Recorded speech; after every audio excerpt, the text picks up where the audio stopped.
नहीं गलेगी शिवराज सिंधिया की दाल, वीडी नरोत्तम पर भी आ सकती है आंच। आला कमान ने थामी चुनावी कमान, जल्द जारी होगा नया फरमान। नमस्कार, मैं हूं हरीश देवेकर और आप देख रहे हैं न्यूज स्ट्राइक। मध्य प्रदेश में अब बीजेपी की नियति संघ और आला कमान के हाथों में है।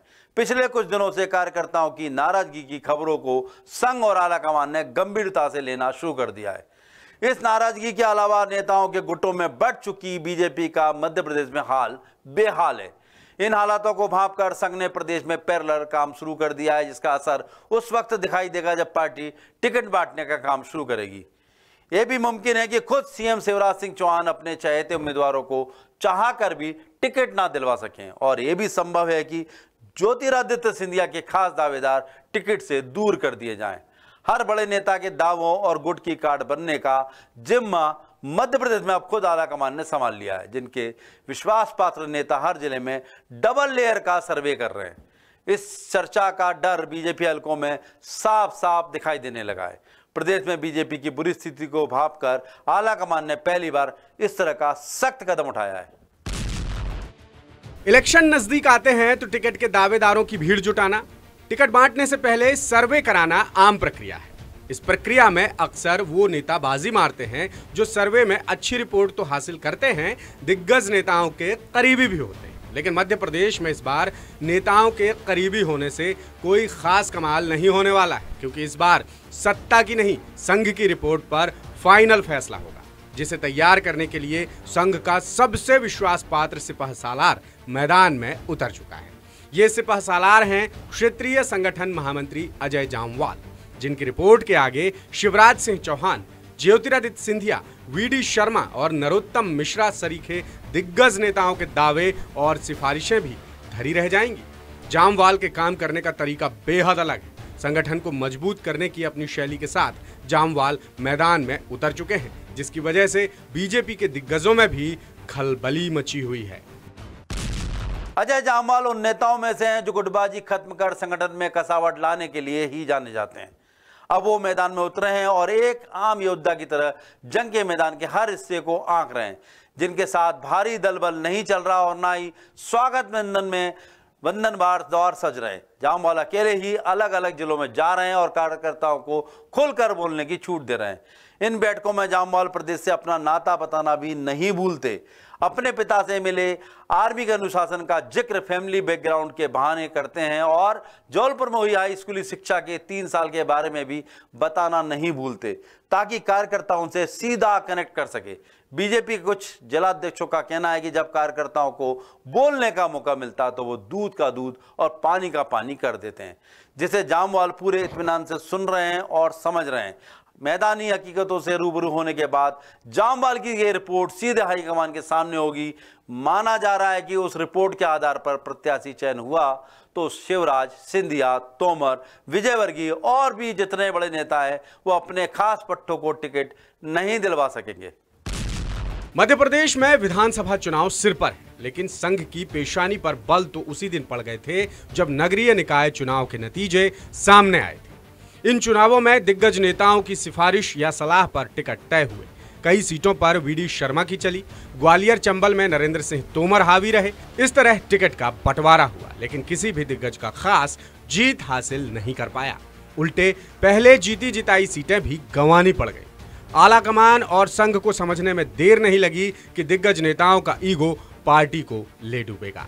गुटबाजी के मामले में मध्य प्रदेश में बीजेपी का कांग्रेस जैसा हाल हो जाए, उससे पहले संघ एक्टिव हो चुका है। हर गुट को बेअसर करने के लिए संघ के नुमाइंदे अजय जामवाल एक आम कार्यकर्ता की तरह हर जिले का दौरा कर रहे हैं। उनका बस एक ही मकसद है, कार्यकर्ता की नाराजगी को दूर करना, ऐसे प्रत्याशी का चयन करना जो बाहुबल से नहीं बल्कि कार्यकर्ता के समर्थन से टिकट हासिल कर सके। जामवाल अब तक छत्तीसगढ़ के अलावा मध्य प्रदेश में भिंड, मुरैना, मंदसौर, नीमच, रतलाम, अनूपपुर और सिंगरौली सीटों का दौरा कर चुके हैं। बिना किसी लाव लश्कर और बड़े नेताओं के हुजूम के जामवाल हर जगह का दौरा कर रहे हैं। शुरुआत उस स्थान विशेष के मंदिर में दर्शन से होती है, उसके बाद बारी आती है डबल लेयर मीटिंग की। हर जगह वो कार्यकर्ताओं को संबोधित करने के अलावा क्लोज डोर मीटिंग्स भी कर रहे हैं। पहली लेयर में कार्यकर्ताओं के साथ और दूसरी लेयर में पदाधिकारियों के साथ मीटिंग्स हो रही हैं। इन मीटिंग्स से पहले दीवारों के कान भी काट दिए जाते हैं ताकि चर्चा की कोई बात बाहर ना जा सके। बस इतना सुनने में आ रहा है कि जामवाल कार्यकर्ताओं और जिला पदाधिकारियों को अपनी बात रखने का भरपूर मौका दे रहे हैं। उनके निशाने पर 4 नेता हैं: शिवराज सिंह चौहान, ज्योतिरादित्य सिंधिया, वीडी शर्मा और नरोत्तम मिश्रा, जिनके बारे में सवाल पूछते हैं और आम कार्यकर्ता की राय जान रहे हैं।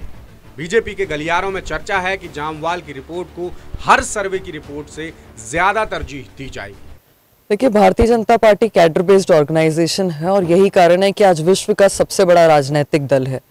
भारतीय जनता पार्टी का प्रत्येक कार्यकर्ता बूथ पे भी काम करता है, जिले में भी काम करता है, प्रदेश में भी काम करता है और अवसर मिलने पर राष्ट्र में भी जो भी दायित्व दिया जाता है उस पर काम करते हैं। और जहाँ तक आप जामवाल जी का प्रश्न पूछ रहे हैं तो उसी प्रकार से जो जो भारतीय जनता पार्टी की योजनाएं हैं उसमें जो हमारा शीर्ष नेतृत्व है वो जाकर बूथ स्तर पे, पन्ना स्तर पर, जिला स्तर पे बैठ के ले रहे हैं और कार्यकर्ताओं को जो है प्रोत्साहन दे रहे हैं उनके अच्छे कार्यों के लिए। जहाँ पूर्व में कमियां रही हैं उसको लेकर क्या अच्छा किया जा सकता है इसको लेकर समीक्षा बैठक भी कर रहे हैं।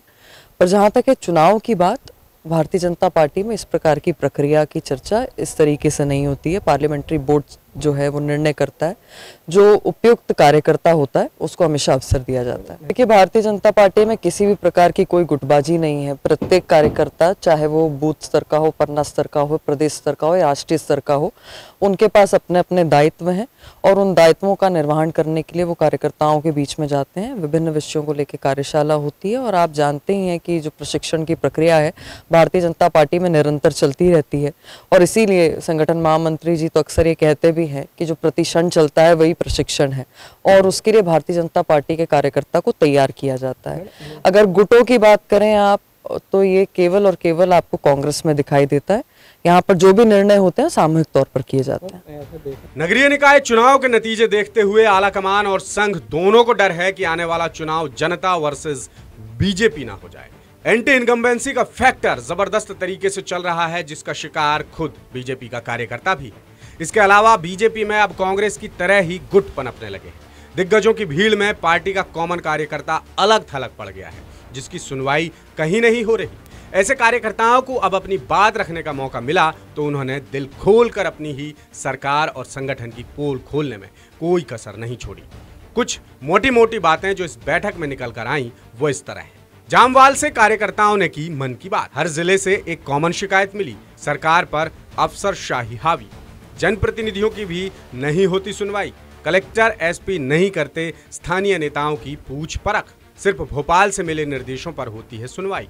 कुछ जिले से मिली बड़े स्थानीय नेताओं के बीच गुटबाजी की शिकायत। जिला पदाधिकारियों की सलाह, नेता मिलकर काम करें तो कार्यकर्ता भी होगा एक्टिव। कुछ कार्यकर्ताओं की शिकायत, डिजिटल पर ज्यादा जोर होने की वजह से मैदानी स्तर पर कम हो रही सक्रियता। अब कार्यकर्ताओं की ये नाराजगी बीजेपी पर भारी पड़ सकती है। जामवाल की चली तो मध्य प्रदेश से गुटों का सफाया हो सकता है। नई और पुरानी बीजेपी के अंतर्द्वंद्व में उलझी बीजेपी का ताना बाना सुलझ सकता है और शायद जमीनी हालात बेहतर हो सकते हैं। देखो, भाजपा में अंतर्कलह तो है, इसमें कोई शक नहीं है। हालांकि वो कांग्रेस की तरह से नहीं है, लेकिन फिर भी अंदर ही अंदर काफ़ी राजी नाराजी और एक दूसरे प्रति द्वेष है। खास करके मुख्यमंत्री बनने को लेकर के काफ़ी प्रतिस्पर्धा है नेताओं में और कुछ तत्व ये भी चाहते हैं कि शिवराज फिर से न उभरे मुख्यमंत्री के रूप में, तो वो एक अलग बात है। जहाँ तक बीजेपी की गुटबाजी का जो नेचर है वो अलग तरह का और कांग्रेस की गुटबाजी अलग तरह की है। और लेकिन हाँ, जो क्षेत्रीय संगठन मंत्री हैं, महामंत्री अजय जम्वाल के बारे में कहा था कि वो सारे गुटों को साधने में उनकी महारत है, तो वो अपने ढंग से काम कर रहे हैं और बीजेपी में काफ़ी हद तक गुटबाजी पर नियंत्रण पा लिया जाता, अमूमन ये देखने में आया है चुनाव के दौरान। तो वो उससे कोई उस पर बहुत ज़्यादा असर पड़ता है ऐसा लगता नहीं है पड़ेगा। अब यह है कि थोड़े बहुत राजी नाराजी और लोगों की महत्वाकांक्षाएं रहती हैं, वो टकराती हैं, तो उसको साध लिया जाएगा। अभी तो बीजेपी के सामने सबसे बड़ा लक्ष्य यही है कि किसी भी तरह सत्ता में वापसी करना। कौन मुख्यमंत्री बनेगा नहीं बनेगा ये सब बात की बातें हैं। इस बार बीजेपी के सामने कांग्रेस ही नहीं और भी दल खड़े हैं, लेकिन सबसे बड़ा मुकाबला अपने ही कार्यकर्ता से, जिन्हें साधने के लिए अब बीजेपी ने संघ के बूते ये फाइनल दांव खेला है। और इसी से जुड़ा आज का हमारा सवाल, संगठन के डबल लेयर सर्वे से बीजेपी में क्या खत्म होगी गुटबाजी? आपके विकल्प हैं हाँ, नहीं और कह नहीं सकते। आप हमारे सोशल मीडिया अकाउंट्स यानी फेसबुक, यूट्यूब, इंस्टाग्राम और ट्विटर पर इस सवाल का जवाब दे सकते हैं। और पिछली बार हमने आपसे पूछा था कि विधानसभा चुनाव 2023 में क्या कांग्रेस को हिंदुत्व से फायदा होगा। इसके जवाब में 73% लोगों ने कहा हाँ, 25% लोगों ने कहा नहीं और 2% लोग बोले कह नहीं सकते। जामवाल की रिपोर्ट को कितनी तवज्जो मिलेगी इसका अंदाजा टिकट की लिस्ट जारी होने के बाद ही होगा। हो सकता है कि उनकी लिस्ट में शिवराज, सिंधिया और वीडी शर्मा के किसी करीबी को जगह ही ना मिले, बल्कि कुछ चौंकाने वाले नाम और चेहरे दिखाई दें। पार्टी ये शक्ति दिखा सकी तो यकीनन गुटबाजी की हवा निकल जाएगी, बड़े नेताओं का ईगो भी हवा हो जाएगा और जिताऊ उम्मीदवारों को टिकट मिल सकेगा। चुनावी जीत के लिए यही बीजेपी का मास्टर स्ट्रोक भी साबित हो सकता है। नमस्कार।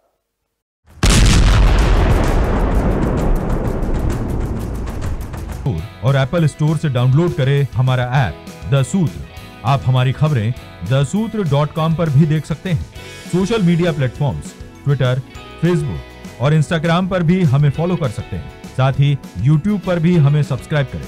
यदि आपकी नहीं हो रही कोई सुनवाई और आपके पास है कोई खबर, तो हमारे व्हाट्सएप नंबर 70000244141 पर भेजिए और बनिए हमारे सूत्र।